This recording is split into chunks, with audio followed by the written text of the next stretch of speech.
तो linear algebra की 1000 MCQ based question की सीरीज में ये हमारा क्वेश्चन नंबर 41 है। ये देखते हैं ये क्या कहता है। तो यहाँ पर एक मैट्रिक्स आपको गिवन है और आपसे पूछा गया है the sum of all elements of A raise to the power 200 is, यानी कि पहले आपको ए के पावर 200 मैट्रिक्स पता होना चाहिए और फिर उसके एलिमेंट्स का सम। अगर इसको आपको डायरेक्ट वे में इस तरह से करना है तो ये अगर एग्जाम में पूछा जाता है तो इस तरह से हम ए रेज टू द पावर 200 तो कर नहीं सकते क्योंकि बहुत लेंथी प्रोसेस हो जाएगा। तो इसका कोई ना कोई शॉर्ट की जरूर होगा।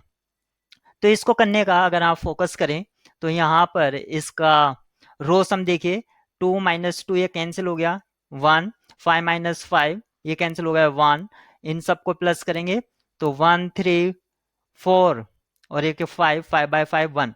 तो सभी का रो सम 1 है, यानी कि अगर किसी मैट्रिक्स का रो सम या कॉलम सम सेम नंबर आता है तो उसकी मैट्रिक्स की कितनी भी पावर करो, उसका रो सम जो सम आया है, यानी कि अगर लैम्डा सम है तो उसका रो सम लैम्डा की पावर उतना ही, यानी कि जैसे यहाँ पर m दिया है तो lambda raise to the power m होगा, यानी कि उसका रो सम इतना होगा। तो हम यही फैक्ट इसमें यूज करेंगे। तो यहाँ पर हमें निकालना था a raise to the power 200 का एलिमेंट्स का सम। तो इसकी फर्स्ट रो का जो सम होगा वो 1, क्योंकि यहाँ पर जो लैम्डा है, लैम्डा का वैल्यू यहाँ पर 1 है, तो 1 रेज टू द पावर 200। ऐसे ही इसका जो रो सम होगा वो again 1 raise to the power 200 और इसका भी जो रो सम होगा 1 रेज टू द पावर 200। तो 1 रेज टू द पावर 200 1, यहाँ से 1, यहाँ से भी 1, तो सारे एलिमेंट्स का सम करके यानी कि 1 + 1 + 1 यानी कि 3, ऑप्शन डी आपका ट्रू हो जाता है यहाँ पर। अब हम नेक्स्ट क्वेश्चन की तरफ चलते हैं। तो नेक्स्ट क्वेश्चन कहते हैं which of the following is are correct. यहाँ पर ये क्वेश्चन दिया गया है which of the following is are correct. तो यहाँ पर इसका देख लेते हैं। ये क्या कहते हैं, if A transpose equal to A then A transpose need not to be symmetric matrix. तो ये बात इसकी गलत है। अगर कोई ए ट्रांसपोज है, अगर ए ट्रांसपोज है, जैसे कि A transpose equal to A, transpose को हम क्या तो डायरेक्ट इस तरह से या इस तरह से लिखते हैं, ए ट्रांसपोज इक्वल टू ए है, तो इसका जो ट्रांसपोज मैट्रिक्स है वो भी सिमेट्रिक होगा।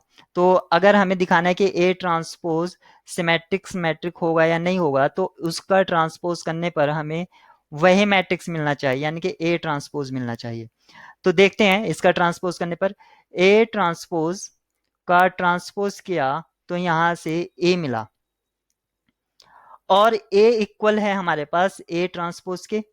तो यहां पर क्योंकि ए इक्वल टू ए ट्रांसपोज, तो हमने ये जो गिवन था वो यूज किया, तो हमें वो मिल रहा है जो हमें चाहिए था, जो हमें दिखाना था, टू शो करना था। तो यहाँ पर ये बात गलत है।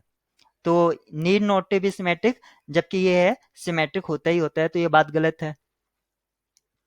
लेकिन हमें करेक्ट वाली चाहिए, तो ये हमारा डिजायर्ड ऑप्शंस नहीं होगा। If A and B are symmetric matrices of same order then A B plus B A must be symmetric matrix. तो चेक कर लेते हैं, ए और बी आपके सिमेट्रिक मैट्रिक्स हैं, यानी कि A transpose equal to A और B transpose equal to B, ये आपको गिवन है। तो आपको चेक करना है ये आपका सिमेट्रिक है या नहीं है। तो हम इसका ट्रांसपोज चेक करेंगे, ए बी प्लस बी ए का ट्रांसपोज चेक करते हैं। तो इसका जो ट्रांसपोज मिलता है, तो सम में क्या है, ट्रांसपोज लीनियरिटी प्रॉपर्टी को फॉलो करता है, ए बी का ट्रांसपोज प्लस बी ए का ट्रांसपोज, और ट्रांसपोज सॉक्सूस प्रॉपर्टी फॉलो करता है प्रोडक्ट में, यानी कि B transpose A transpose plus A transpose B transpose, और A transpose equal to A और B transpose equal to B. तो हमें जो दे रखा है, तो यहाँ B A plus A B, तो अगर इसको हम शुरुआत में और इसको आखिर में लिख लेते हैं तो हमें यही मैट्रिक्स मिल जाता है जो इनसाइड द ब्रैकेट है। तो ये सिमेट्रिक होगा, तो मस्ट बी सिमेट्रिक, ये बात हमारी ट्रू है। तो एक ये ऑप्शन बी ट्रू हो जाएगा। If A is symmetric matrix then all positive integral power of A are symmetric matrices. तो इसको चेक कर लेते हैं, अगर ए कोई सिमेट्रिक है तो उसकी इंटीग्रल पावर भी सिमेट्रिक होगा या नहीं, यानी कि A transpose equal to A given है। अब ए की पावर एन, तो हम इसको एन टाइम्स लिख लेंगे। अब हमें चेक करना है कि इसकी इंटीग्रल पावर, उसका ट्रांसपोज चेक करेंगे तो A B equal to B transpose, तो ये हो जाएगा हमारा A transpose A transpose A transpose, इस तरह से आगे तक बढ़ता जाएगा एन टाइम्स तक। तो हम इसको क्या लिख सकते हैं, ए ट्रांसपोज की पावर एन। तो हमें यहाँ पर ए ट्रांसपोज इक्वल टू क्या है, ए गिवन है, तो हमने लिखा ए ट्रांसपोज एन। तो यहाँ पर हमने क्या लिया था, A raise to the power N का ट्रांसपोज जो है A raise to the power N, यानी कि इनसाइड द ब्रैकेट जो है वही यहाँ पर मिल गया है, तो वो भी सिमेट्रिक होगा। तो यहाँ पर ये ऑप्शन भी ट्रू हो जाता है। If A is an square matrix then A plus A transpose, यहाँ पर ये पूछा गया है A plus A transpose is always symmetric. तो देख लेते हैं इस ऑप्शंस को भी। अगर ए एक सिमेट्रिक मैट्रिक्स है, if A is an square matrix then this an square matrix, यहाँ पर कहा है एन स्क्वायर मैट्रिसेस, तो यहाँ पर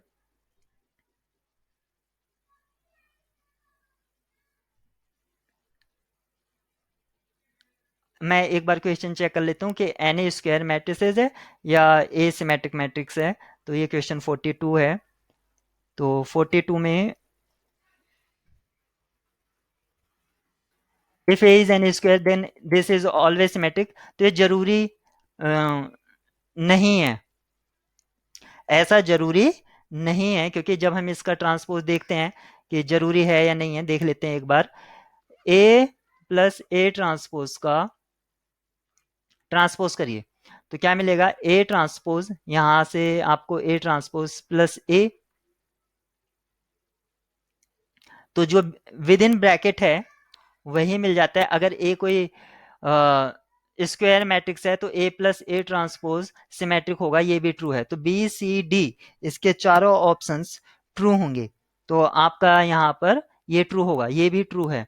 तो ए कोई भी मैट्रिक्स हो, हमें जरूर मतलब नहीं है कि वो सिमेट्रिक है या नहीं है, लेकिन अगर ये प्रॉपर तो, लेकिन ए प्लस ए ट्रांसपोज वो सिमेट्रिक होगा। तो यहाँ पर इसकी की हो गई है B C option D. Next question की तरफ चलते हैं। यहाँ पर जो नेक्स्ट क्वेश्चन कहा गया है, उसने ये कहा है कि अगर इस तरह से एक लीनियर ऑपरेटर एलेक्स डिफाइन किया गया है, जो क्रॉस प्रोडक्ट के द्वारा डिफाइन किया गया है, where v equal to this and x equal to this are 3 dimensional vector, the 3 by 3 matrix m of this operator satisfy this, then the eigenvalues of m। तो हमें यहाँ पर m की आइगन वैल्यूज चाहिए, तो m की eigen value निकालने के लिए सबसे पहले हमें m पता होना चाहिए, क्योंकि लीनियर ऑपरेटर है। तो लीनियर ऑपरेटर है तो इसका एक हम बेसिस कंसीडर कर लेते हैं, जो स्टैंडर्ड बेसिस होता है 1 0 0 और 0 1 0 और 0 0 1, ये इसका स्टैंडर्ड बेसिस होता है। इस स्टैंडर्ड बेसिस के करस्पॉन्ड हम मैट्रिक्स m देख लेते हैं कि वो क्या है। तो सबसे पहले, क्योंकि ये क्रॉस प्रोडक्ट पर डिफाइन है, तो हम इसका cross product i j k, और जो b है वो हमें दे रखा है 0 1 0, और सबसे पहले हमने लिया है 1 0 0, तो इसका हम चेक करते हैं। तो ये क्या आता है i, इसके करस्पॉन्ड चेक करेंगे तो ये 0 ये 0, तो यहाँ पर 1 मिले, सॉरी i 0 हो जाएगा। फिर j का चेक करेंगे 0 और 0, ये भी 0 हो जाएगा। k के करस्पॉन्ड करेंगे तो 0 -1, तो यहाँ पर मिलेगा -1 k टाइम्स। तो यानी कि पहला जो हमारा मैट्रिक्स की रो है वो 0 0 -1 इस तरह से हमें मिलेगी। तो 0 0 -1 ये हमारी फर्स्ट रो हो गई है। ऐसे हम चेक करेंगे, यहाँ पर 0 आ जाएगा, यहाँ पर 1 होगा और यहाँ पर 0। तो जब i के करस्पॉन्ड चेक करेंगे तो ये 0 ये भी 0, जब j के करस्पॉन्ड करेंगे तो 0 0 और k के करस्पॉन्ड करेंगे तो ये भी जीरो, ये भी जीरो, तो हमारी जो सेकेंड रो होगी 0 0 0। अब हम यहाँ पर जीरो ले लेंगे और यहाँ पर 1 ले लेंगे, तो जब आई के करस्पॉन्ड करेंगे तो 1 -0 यानी कि 1, जब जे के करस्पॉन्ड करेंगे तो 0 0, और फिर के करस्पॉन्डिंग करेंगे तो 0 0, तो सिर्फ यहाँ पर 1 आएगा, तो 1 0 0। तो ये हमारा जो मैट्रिक्स हमें चाहिए था वो हमें मैट्रिक्स मिल गया है। अब ये आप देख सकते हैं यहाँ पर 1 है, यहाँ पर -1 है, तो ये एक स्क्यू सिमेट्रिक मैट्रिक्स है। Real real skew symmetrics, real skew symmetric matrix आ गया है हमारा ये। और रियल स्क्यू सिमेट्रिक मैट्रिक्स के लिए जो आइगन वैल्यूज होती हैं वो क्या तो जीरो होती हैं या प्योरली इमेजिनरी होती हैं, या तो जीरो होगी या प्योरली इमेजिनरी। यहाँ पर 1 है तो 1 तो हो नहीं सकती, तो ये ऑप्शन से डिस्कार्ड। यहाँ पर भी 1 है, ये भी डिस्कार्ड। यहाँ पर भी 1 है, ये भी डिस्कार्ड है। तो यहाँ पर क्या तो जीरो है या प्योरली इमेजिनरी। और अगर प्योरली इमेजिनरी आती है तो देख सकते हैं वो उसका कॉन्जुगेट भी यहाँ पर है, तो इसका ऑप्शन डी ट्रू हो जाएगा। नेक्स्ट क्वेश्चन की तरफ मूव करते हैं। हमारा जो नेक्स्ट क्वेश्चन है 44, which of the following not an elementary operation. तो यहाँ पर ये दिया गया है, तो हम देखते हैं। The interchange of two rows और कॉलम, तो हम एलिमेंट्री ऑपरेशन में दो रोज या दो कॉलम को इंटरचेंज कर सकते हैं, तो ये बात तो सही है, तो हमारी डिजायर्ड नहीं है। द मल्टीपल ऑफ अ रो और a column by any real number, any real number यानी कि जीरो से नहीं कर सकते, यहाँ पर एनी लिखा है तो ये बात हमारी गलत है, तो ये डिजायर्ड हो जाएगी। The addition of a multiple of one row to another row, तो ये कर सकते हैं, यानी कि अगर हमें R4 में या RM में चेंज करना है तो हम RM प्लस अल्फा टाइम्स कोई सी भी रो ले सकते हैं, ith रो या किसी भी रो से चेंज कर सकते हैं, सिर्फ RM का हम मल्टीपल नहीं कर सकते हैं। ठीक है, तो यहाँ पर लिखा है मल्टीपल ऑफ वन रो, तो वन रो का मल्टीपल टू अनदर रो, ये हो गई हमारे अनदर रो। तो इसका एडिशन, तो ये बात भी हमारी ट्रू है। यहाँ पर कहा है द मल्टीप्लीकेशन ऑफ अ रो और a column by any non zero real number, तो ये तो हम कर ही सकते हैं, तो हमारा जो इसमें करेक्ट चॉइस है इसके लिए वो ऑप्शन बी होगा, तो हमारा जो की है यहाँ पर ऑप्शन बी है। नेक्स्ट क्वेश्चन की तरफ चलते हैं। नेक्स्ट क्वेश्चन क्या कहता है हमारा, which one of the following is incorrect for an upper triangular matrix this, तो एक अपर ट्रायंगुलर मैट्रिक्स के लिए क्या ट्रू है ये हमसे पूछा गया है, तो देख लेते हैं यहाँ पर हमसे। Which one of the following statement is incorrect, A must B square matrix, तो ये तो सही बात है, लेकिन हमसे पूछा था incorrect, incorrect statement, which one of the following statement is incorrect, A I is A greater than zero. अब ये जो पूछा है अपर ट्रायंगुलर मैट्रिक्स के लिए पूछा है, अपर ट्रायंगुलर मैट्रिक्स में जो डायगोनल एलिमेंट, सॉरी, डायगोनल के ऊपर के एलिमेंट जो होते हैं वो नॉन जीरो और जीरो का कॉम्बिनेशन हो सकता है, और डायगोनल में भी जीरो और नॉन जीरो का कॉम्बिनेशन हो सकता है, तो डायगोनल और डायगोनल से ऊपर में जीरो और नॉन जीरो का हो सकता है, लेकिन डायगोनल के नीचे सारे जीरो होंगे। और यहाँ पर आई जो होता है आपका, आई जो है वो आपका लेस देन जे होता है, तो यहाँ पर पूछा है A I is equal to zero for all I greater than zero, यहाँ पर आई जो होता है वो जे से ग्रेटर देन होता है, तो यहाँ पर ये बात सही है, ये भी ट्रू हो गई। It is not necessary that the elements A I is A not not equal to zero for all I less than equal to J, यहाँ पर ये जरूरी बात नहीं है कि वो सारे के सारे जीरो हों, तो ये बात भी सही होगी। The elements in the principal diagonal are necessarily zero, तो यहाँ पर मैंने बताया प्रिंसिपल डायगोनल में सारे जीरो हों ये जरूरी नहीं, कॉम्बिनेशन हो सकता है, जीरो और नॉन जीरो का कॉम्बिनेशन हो सकता है, तो यही बात गलत है, तो यही हमारा डिजायर्ड ऑप्शन हो जाएगा। तो यहाँ पर जो करेक्ट की है वो ऑप्शन डी होगा। नेक्स्ट क्वेश्चन की तरफ चलते हैं। नेक्स्ट क्वेश्चन में क्या कहा गया है, among who among the following is associated with the technique of solving a system of linear equation, linear equation को सॉल्व करने की टेक्निक किससे रिलेटेड है, तो वो क्रैमर रूल से हम सॉल्व करते हैं, तो ये इससे रिलेटेड है, यहाँ पर आपको पता ही है।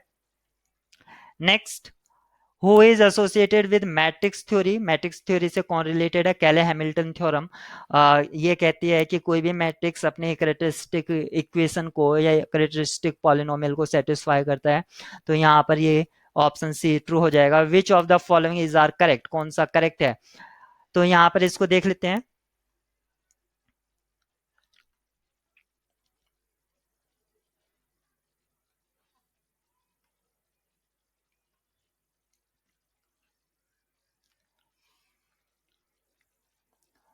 ये इसने कहा है if A is orthogonal matrix then A is non-singular and A inverse equal to A transpose। तो अगर हम orthogonal matrix का definition देखें A transpose equal to identity, और अगर हम दोनों तरफ A transpose से multiply करा देते हैं A inverse से, if inverse exist, तो A ट्रांसपोज, क्योंकि यहाँ पर आइडेंटिटी आ जाएगा, इक्वल टू A इनवर्स। तो ये दिया गया है if A is orthogonal matrix then A is the non singular and A inverse equal to A transpose. तो ये वाली बात जो है, ये वाली बात जो है हमारी सही है, ये बात हमारी सही है। If A is orthogonal matrix then इसका जो डिटर्मिनेंट है वो प्लस माइनस वन होता है। ये वाली बात भी हमारी सही है कि ऑर्थोगोनल मैट्रिक्स का जो डिटर्मिनेंट है वो प्लस माइनस वन होगा। यहां से आप चेक भी कर सकते हैं, ए इनवर्स का A transpose equal to A inverse आया, और इसका जो डिटर्मिनेंट लेंगे वो इस तरह से होगा, और ए ट्रांसपोज का जो डिटर्मिनेंट है वो ए के इक्वल होता है, और ए इनवर्स का जो डिटर्मिनेंट है वो वन अपॉन ए स्क्वायर, वो वन अपॉन डिटर्मिनेंट ऑफ ए होता है। तो यहाँ से क्या मिला, डिटर्मिनेंट ए का स्क्वायर इक्वल टू वन, और ये इसका मतलब यही है कि वन तभी आ सकता है जब डिटर्मिनेंट ऑफ ए जो हो वो प्लस माइनस वन हो। तो ये वाली बात भी हमारी सही है। Transpose of an orthogonal matrix is orthogonal, एक ऑर्थोगोनल मैट्रिक्स का ट्रांसपोज भी ऑर्थोगोनल होगा, इसको चेक करना है हमें। तो चेक कर लेते हैं, अगर ए कोई ऑर्थोगोनल मैट्रिक्स है तो A transpose equal to identity होगा। अब हमें ए का ट्रांसपोज चेक करना है कि वो ऑर्थोगोनल है या नहीं है, तो हमें इसी का चेक कर लेते हैं। तो ए ट्रांसपोज, इसको चेक करना है तो हमें क्या चेक करना होगा, दिस, इसका ट्रांसपोज क्या आता है, क्या वो आइडेंटिटी के इक्वल आता है। तो यहां पर ए ट्रांसपोज और ट्रांसपोज ऑफ ट्रांसपोज ए, तो यहां से हमें क्या पता चलता है ऑर्थोगोनल मैट्रिक्स की डेफिनेशन से, ए ट्रांसपोज इक्वल टू ए, तो ये हमारी ट्रू होता है। तो ये भी किसके इक्वल हो गया, आइडेंटिटी के, तो वो एक ऑर्थोगोनल मैट्रिक्स होता है। तो यहाँ पर आपको फर्स्ट थ्री तीनों सही हैं, तो हमारी जो आंसर की होगी ए बी सी तीनों आएगा यहाँ पर। नेक्स्ट क्वेश्चन में जो हमसे कहा गया है वो क्या कहा गया है, mark the correct definition of rank of a matrix. तो यहाँ पर कहा a number R is set to be the rank of the matrix A if every minor of order R plus one vanishes. तो एक number are को कहेंगे हम rank अगर उससे अपर जितने भी माइनर हैं, अपर माइनर, उसको वो नॉन जीरो हों। तो ऐसा जरूरी नहीं है कि अपर माइनर जीरो हो जाए, लेकिन जो खुद माइनर मतलब उसी ऑर्डर का माइनर खुद जीरो हो जाए तब हम रैंक नहीं कह सकते हैं। यानी कि जैसे सपोज कीजिए कि अगर कोई matrix R four by four का है, तो अगर यहाँ पर थ्री ऑर्डर का माइनर यानी कि एम थ्री अगर जीरो हो जाए लेकिन एम फोर वो नॉन जीरो हो, या नॉन जीरो हो या जीरो हो जाए, वेनेसिस का मीनिंग है जीरो हो जाए, तब भी हम इसको रैंक नहीं कहेंगे। यानी कि M4 तो जीरो है लेकिन M3 जीरो होने के वजह से हम इसको रैंक नहीं कह सकते, यहाँ पर नॉन जीरो होना चाहिए, क्योंकि रैंक की डेफिनेशन यही कहती है कि लार्जेस्ट जो largest minor non zero minor, तो यहाँ पर यही है, तो यही गलत हो जाता है। A number R is set to the rank of the matrix A if there exists at least one minor of order R which does not vanish। यानी कि एक मिल जाए जो नॉन जीरो हो चाहे उसके अपर वैनिश हो या ना हो। तो अगर यहाँ पर M3 कोई नॉन जीरो मिल जाता है लेकिन M4 M4 भी अगर नॉन जीरो हो तो उससे मतलब नहीं है इसे, तो यहाँ पर हम रैंक नहीं कह सकते, M4 उसके लिए जीरो होना ही चाहिए। तो ये वाली बात भी गलत है हमारी। तो यहाँ पर क्या है, अन्य non zero number R is set to be the rank of the matrix A if there exist at least one minor of order R. तो आर ऑर्डर का एटलीस्ट वन माइनर जो है वो नॉन जीरो होना चाहिए, और उससे सारे अपर वो जीरो होने चाहिए। यानी कि जो रैंक होती है वो लार्जेस्ट माइनर होता है, non zero minor, largest non zero minor. R number R is set to B, यहाँ ऑप्शन डी में क्या कहा गया है, a number r is said to be the rank of the matrix if the determinant of r by r some matrix of a is non-zero। यहाँ पर अपर के बारे में कुछ नहीं बताया गया, तो ये भी हमारा गलत ऑप्शन है। तो यहाँ पर इसमें जो राइट चॉइस है वो सी है। यहाँ पर क्या है, rank of this matrix is three if, इस मैट्रिक्स का रैंक थ्री कब होगा, और उसके साथ ये कंडीशन दी गई है, अगर ए बी सी बराबर हो जाए, ए बी सी डिफरेंट हो जाए बट इनका सम जीरो हो जाए, sum of the number A B C are equal but are different from the third one, अगर किन्हीं दो का टू ऑफ द नंबर से भी आर इक्वल, अगर दो नंबर का सम इक्वल है लेकिन वो तीसरे से अलग होना चाहिए, और यहाँ पर कहा है कि तीनों डिफरेंट हैं और तीनों का जो सम है वो नॉन जीरो हो। तो इसको देख लेते हैं ये क्या कहते हैं।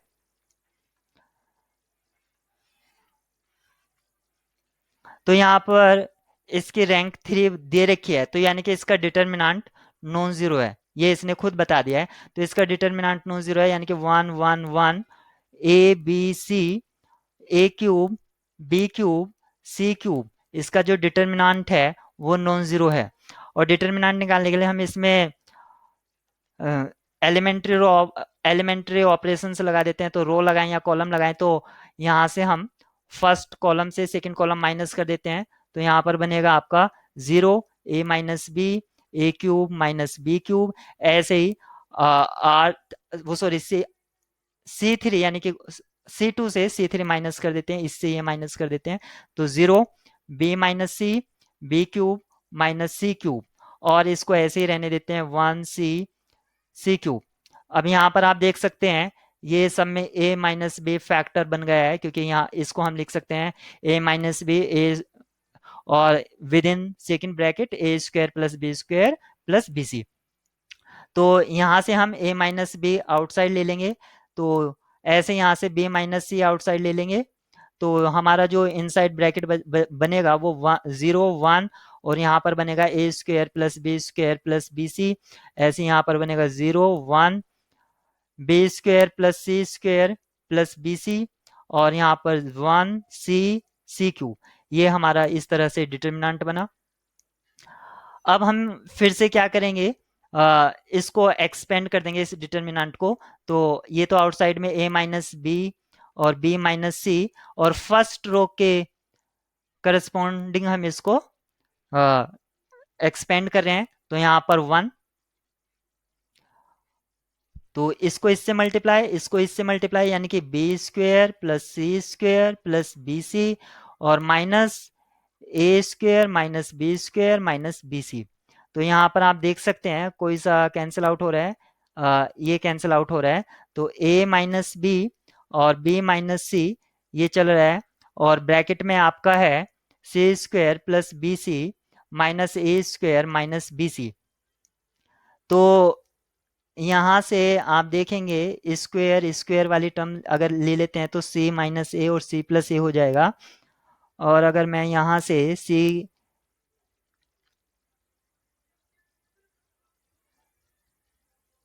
सॉरी यहाँ पर ये ए बी आएगा, ए बी, तो ये माइनस ए बी होगा यहाँ पर। तो अगर यहाँ से मैं बी कॉमन ले लेता हूँ तो सी माइनस ए, यानी कि हाँ सी माइनस ए यहाँ से आ रहा है, तो मैं यहाँ से सी कॉमन ले लेता हूँ, तो कॉमन ही लेता हूँ मैं, इसको पहले कलेक्ट कर लेता हूँ, तो A minus B, B minus C, और within bracket square bracket C square minus A square plus B C minus B A, ये मेरा बना। और फिर A minus B, B minus C, और विद इन ब्रैकेट यहाँ इसको मैं लिखता हूँ सी माइनस ए, और C प्लस ए, और यहाँ से मैं B कॉमन ले लेता हूँ, तो ये हो जाता है C minus A.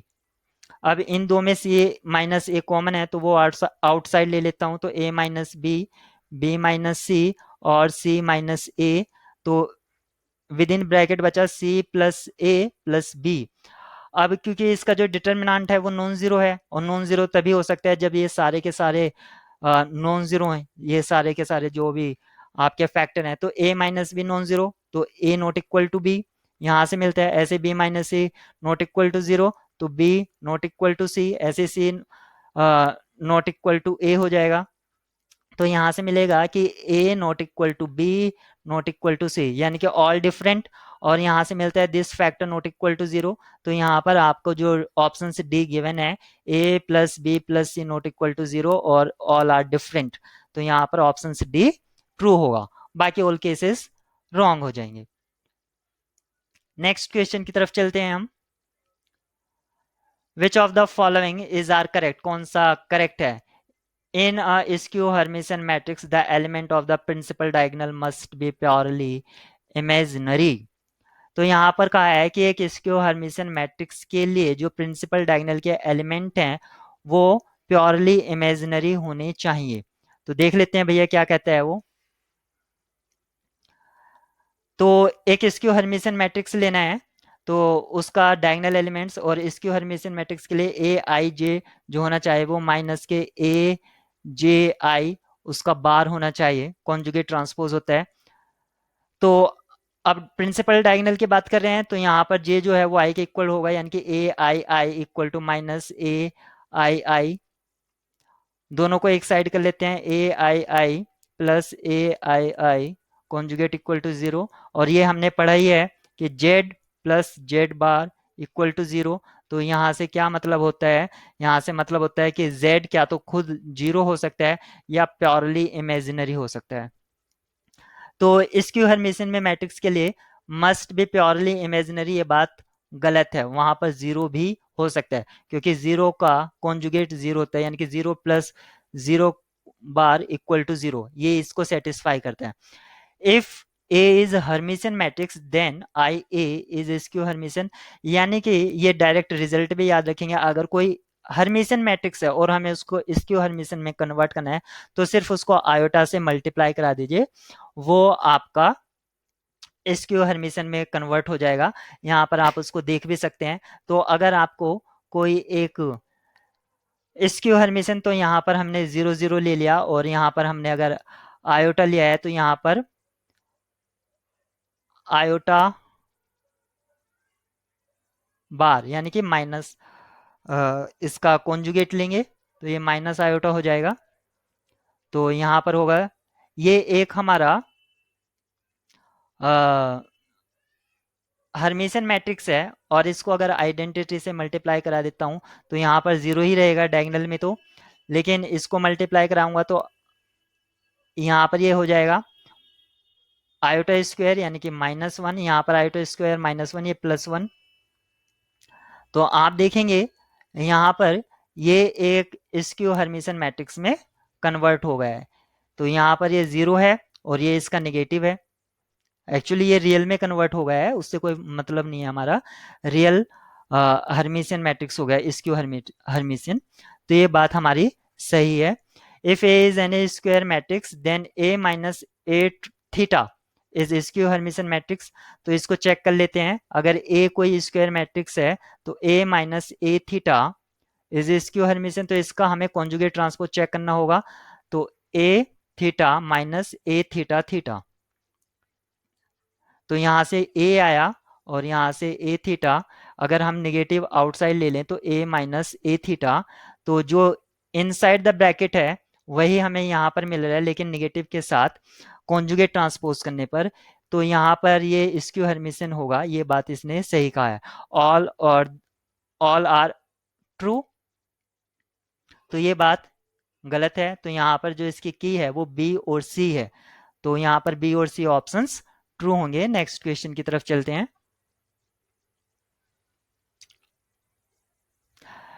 Which of the following is are correct, the eigenvalues of a real symmetric matrix are real. तो ये बात आप याद रखेंगे कि रियल सिमेट्रिक मैट्रिक्स की आइगन वैल्यू भी रियल होती हैं। The modulus of each eigenvalue of unitary matrix is unity, ये बात भी सही है। The eigenvalues of skew Hermitian matrix is either zero और प्योरली इमेजिनरी नंबर। अभी हमने एक पीछे क्वेश्चन किया था जिसमें हमने एम फाइंड आउट करा था और वहां पर हमने इस रिजल्ट को डायरेक्ट यूज किया था, ये वाली बात भी सही है। तो इसमें आपकी ए बी सी सारी ट्रू हैं 52 में। तो 52 का जो आपका आंसर की है वो ए बी सी हो जाएगा। Consider the matrix this then the eigenvalues of A, sum of algebraic multiplicity equal to 3, sum of geometric multiplicity equal to 1 और none of these। तो ये एक अपर ट्रायंगुलर मैट्रिक्स है, तो इसकी आइगन वैल्यू आप निकालेंगे नहीं, आपको डायरेक्ट पता होना चाहिए कि अगर कोई ट्रायंगुलर मैट्रिक्स होता है तो उसके आइगन वैल्यूज उसके डायगोनल एलिमेंट्स ही होते हैं। तो इसके जो आइगन वैल्यूज हैं वो 1 -1 और -1 होगी। तो यहाँ पर देख सकते हैं -1 की अलजेब्रिक मल्टीप्लिसिटी 2 है और 1 की 1 है, तो इनका अलजेब्रिक मल्टीप्लिसिटी सम 3 है। तो ये वाली बात तो यहाँ पर ट्रू हो जाती है। और इसकी जो आइगन वैल्यू है वो क्या तो 1 है या -1, तो ये भी ट्रू हो जाता है। Sum of geometric multiplicity equal to 1, इसको चेक कर लेते हैं कि ये 1 है या नहीं है। तो इस ऑप्शन को चेक करने के लिए हमें इसके अलजेब्रिक मल्टीप्लिसिटी चेक करना होगा। तो हम क्या करेंगे, 1 की तो अलजेब्रिक ज्योमेट्रिक मल्टीप्लिसिटी और अलजेब्रिक मल्टीप्लिसिटी 1 है क्योंकि वो एक ही बार आया है। सिर्फ -1 की चेक करनी है। तो अगर हमें चेक करना होगा तो a minus lambda I X equal to 0, lambda की जगह -1 लिखेंगे तो a प्लस आइडेंटिटी मैट्रिक्स, तो यहाँ पर 2 हो जाएगा 2 0 0 2 10 2 0 10, यहाँ पर 0 क्योंकि आइडेंटिटी में यहाँ पर 1 ऐड होगा, ये 0, ये 2011 2010 और यहाँ पर भी 0। तो आप देख सकते हैं यहाँ पर एक फ्री वेरिएबल है। तो यहाँ पर आपने चेक किया 0 टाइम्स x3, अगर एक फ्री वेरिएबल है तो रैंक जो है आपकी यहाँ पर 2 हो जाती है। तो नंबर ऑफ लीनियरली इंडिपेंडेंट जो वेक्टर हैं वो 3 - 2 इक्वल टू 1 है। तो यहाँ पर -1 के करस्पॉन्ड एक ही आपको मिलता है। तो यानी कि -1 के ज्योमेट्रिक मल्टीप्लिसिटी जो है वो geometric multiplicity of -1 equal to 1 हो जाती है। अब 1 की ज्योमेट्रिक मल्टीप्लिसिटी भी 1 थी तो 1 + 1 2 आता है, यहाँ पर 1 नहीं आता, तो ये ऑप्शन डिस्कार्ड हो जाता है। तो आपको सिर्फ फर्स्ट 2 ऑप्शन यहाँ पर ट्रू हैं। यहाँ पर नेक्स्ट क्वेश्चन चेक करते हैं। Mark the incorrect statement, incorrect statement को हमें मार्क करना है। तो यहाँ पर देखिए A transpose of transpose sorry conjugate transpose of conjugate transpose equal to A, तो ये बात ट्रू है इसको, लेकिन हमें इनकरेक्ट चाहिए, ये याद रखेंगे। तो ये बात ट्रू है, तो हमें जो गलत बात है वो वाले चाहिए। ए बी का कॉन्जुगेट ट्रांसपोज, तो ये रिवर्स ऑर्डर में आने चाहिए थे, यानी कि B star equal to A star इस फॉर्म में होना चाहिए। तो ये बात हमारी गलत है, तो ये हमारी डिजायर्ड हो जाएगी। ए बी का कॉन्जुगेट ट्रांसपोज वो लीनियर प्रॉपर्टी को फॉलो करता है, तो ये भी सही है। लेकिन यहाँ पर कहा है K A conjugate transpose equal to K bar, तो ये बात सही नहीं है। तो क्यों के ए और इसका अगर कॉन्जुगेट ट्रांसपोज लेते हैं तो ये आता है के बार ए कॉन्जुगेट ट्रांसपोज, ये इस केस में ट्रू होता है, तो ये हमारा ये भी गलत हो जाता है। लेकिन हमसे पूछा था इनकरेक्ट स्टेटमेंट, तो इसलिए हमारी जो की है वो बी और डी हो जाएगी, बी और डी यहाँ पर ट्रू होगा। नेक्स्ट क्वेश्चन की तरफ चलते हैं। यहाँ पर पूछा है if A and B are two odd order skew symmetric matrices such that this, then what is the matrix AB, AB के बारे में हमें बताना है। ऑर्थोगोनल होगा, स्क्यू सिमेट्रिक होगा, सिमेट्रिक होगा या आइडेंटिटी मैट्रिक्स होगा, यानी कि एक तरह से हमें ट्रांसपोज इसका कैलकुलेट करना होगा, क्योंकि ऑर्थोगोनलिटी भी चेक करनी है तो ए ट्रांसपोज चेक करना होगा। तो सबसे पहले हम इसको देख लेते हैं। तो ए बी के बारे में पूछा तो इसका ट्रांसपोज जल्दी से कैलकुलेट कर लेते हैं। तो यहाँ पर आएगा बी ट्रांसपोज ए ट्रांसपोज, और यहाँ पर कहा है कि odd order skew symmetric matrices हैं, स्क्यू सिमेट्रिक हैं तो यहाँ पर माइनस बी हो जाएगा और ये माइनस ए हो जाएगा, क्योंकि B transpose equal to minus B, और minus minus goes to positive, तो ये हो जाएगा बी ए। तो यहाँ पर जो ट्रांसपोज है वो सेम नहीं मिलता है हमें जो इनसाइड द ब्रैकेट है। तो sorry, B A equal to A B भी गिवन है हमें, ये ए बी के, तो जो विद इन ब्रैकेट है वो हमें वही मिल जाता है, तो सिमेट्रिक मैट्रिक्स होगा ही होगा। तो ऑप्शन सी ट्रू हो जाता है। An identity matrix, what is the matrix A B, matrix A B identity matrix है, तो ये बात हमारी गलत है। एन ऑर्थोगोनल मैट्रिक्स, अब ऑर्थोगोनलिटी चेक करनी है ए बी की, तो ए बी और ए बी का ट्रांसपोज, और ए बी का जो ट्रांसपोज है वो हमें ए बी मिला, इसका जो ट्रांसपोज है वो भी हमें ए बी मिला, ए बी और ए बी। तो आप यहाँ पर चेक कर सकते हैं ए बी का स्क्वायर हो जाता है एक तरह से ये 2 टाइम्स, या आप इसको, क्योंकि यहाँ पर ए बी और फिर इसको करेंगे तो ऑर्थोगोनल मैट्रिक्स वो नहीं है, किसी भी तरह से हमें आइडेंटिटी मैट्रिक्स नहीं मिलेगा, क्योंकि यहाँ पर अगर हम एसोसिएटिविटी लगाते हैं तो ये बी ए और फिर यहाँ पर बी, और बी ए इक्वल टू हो जाएगा ए बी के, फिर ए स्क्वायर हो जाएगा और ये बी स्क्वायर हो जाएगा, और यहाँ पर इसको हम ए बी के इस तरह से लिख सकते हैं मैट्रिक्स में। तो ऑर्थोगोनल नहीं है। स्क्यू सिमेट्रिक मैट्रिक्स, तो उसका जो ट्रांसपोज करने पर निगेटिव नहीं आया था, तो ये स्क्यू सिमेट्रिक भी नहीं है, तो only C option is true. Next question की तरफ चलते हैं हम। Mark the incorrect statement, incorrect statement को हमें मार्क करना है।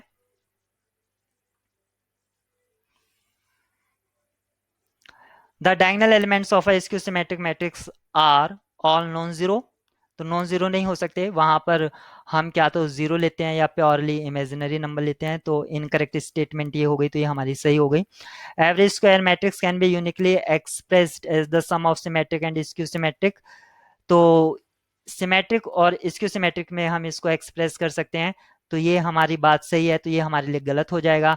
If A is an a square matrix then A transpose is symmetric and A minus this is skew symmetric, तो ये वाली बात भी हमारी सही है, तो ये हमारे लिए गलत हो जाएगा। If A is square matrix then A transpose, आप चेक कर सकते हैं यहाँ पर पॉजिटिव के लिए भी चेक कर सकते हैं, ए प्लस ए ट्रांसपोज क्या उसका ट्रांसपोज करने पर वही मिलता है, तो यहाँ पर ट्रांसपोज आ जाएगा और ए का ट्रांसपोज यहाँ पर ए आ जाता है, तो ये देखिए यहाँ पर सिमेट्रिक हो गया, और इसके लिए जब हम चेक करेंगे ए माइनस ए ट्रांसपोज, उसका ट्रांसपोज करेंगे तो ये ए ट्रांसपोज माइनस ए, और फिर इसका निगेटिव आउटसाइड ले लेंगे, तो ये जो इनसाइड द ब्रैकेट है वही सेम आ जाएगा, तो ये इसकी सिमेट्रिक होगा, ये वाली बात सही थी इसलिए हमारे लिए गलत हो गई है।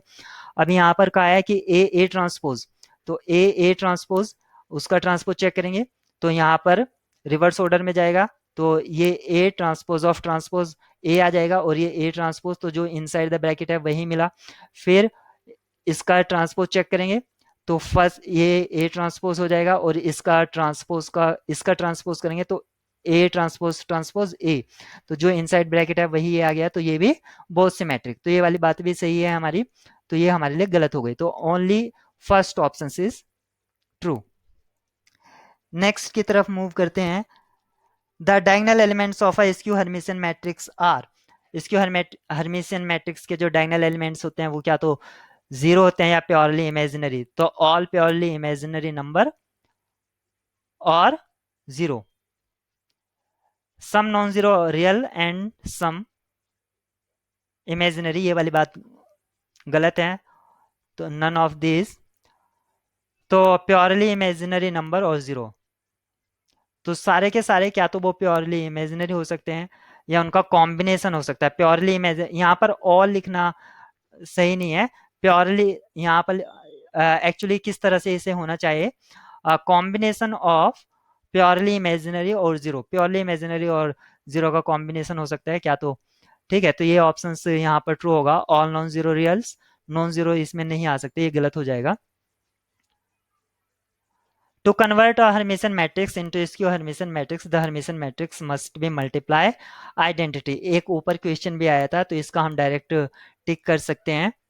नेक्स्ट क्वेश्चन हमारा है विच इज नॉट करेक्ट, कौन सा करेक्ट नहीं है। अभी हमने ऊपर किया था ए इसका ट्रांसपोज, तो ऐसे इसका कॉन्जुगेट ये हर्मिशियन होगा, और ऐसे ये भी होगा। तो चेक कर लेते हैं, ए स्टार इसका कॉन्जुगेट ट्रांसपोज चेक करेंगे, तो यहाँ से ए मिलेगा, और फिर इस पर कॉन्जुगेट ट्रांसपोज, तो जो इनसाइड है वही मिला हमें, तो ये भी सही हो जाएगा, ये भी सही हो जाएगा, ऐसे ये भी सही है। ये वाली बात ये स्क्यू सिमेट्रिक होगा, तो इसका जब हम करेंगे ए माइनस कॉन्जुगेट ट्रांसपोज का कॉन्जुगेट, तो यहाँ से ए का कॉन्जुगेट ट्रांसपोज माइनस ए, फिर नेगेटिव आउटसाइड ले लेंगे, तो A minus A conjugate transpose. तो यहाँ पर देखा ये स्क्यू सिमेट्रिक आता है, ये हर्मिशियन नहीं आता है, तो ये वाली बात गलत है, तो यही हमारे लिए करेक्ट ऑप्शन होगा। लास्ट क्वेश्चन बचता है every square matrix is uniquely expressible as Hermitian and skew Hermitian. ये वाली बात गलत है, वो सिमेट्रिक और स्क्यू सिमेट्रिक्स में हम कन्वर्ट कर सकते हैं। ए और बी, सॉरी सॉरी, हर्मिशियन और स्क्यू हर्मिशियन में कर सकते हैं। यहाँ पर जब आइडेंटिटी के साथ कॉम्बिनेशन करते हैं, एक्चुअली ये हम नोट्स में आपको एक्सप्लेन कर दूंगा मैं किसी दिन, कि जब ये होता है इस तरह का कॉम्बिनेशन ए प्लस आयोटा बी, तो यहाँ पर दोनों ही हर्मिशियन होती हैं। और वैसे अभी हमने चेक किया, अभी हमने ये दो ऑप्शंस टू करे, A plus A transpose, sorry conjugate transpose, और ए माइनस इसका कॉन्जुगेट, तो ये दोनों ही ये हर्मिशियन होता है, ये स्क्यू हर्मिशियन होता है। अगर हम इसका हाफ से मल्टीप्लाई करा दें, तो ये क्या होगा, half of A plus A transpose, तो ये हमारा हर्मिशियन होगा, और ये स्क्यू हर्मिशियन होगा। और जब हम इन दोनों का रिजल्ट चेक करेंगे, तो 2 टाइम्स ए और हाफ तो था ही, तो यहाँ से हाफ कैंसिल हो जाएगा, तो ए को हम लिख सकते हैं इस तरह से, और एक हर्मिशियन और स्क्यू हर्मिशियन, तो ये ऑप्शन हमारा ट्रू हो जाएगा। यहाँ पर बोथ आर सिमेट्रिक, ये वाला गलत हो जाएगा। This A and B are real skew symmetric, ये भी गलत हो जाएगा। The sum of symmetric and Hermitian, ये वाला भी गलत हो जाएगा। तो ऑप्शन ए इज ओनली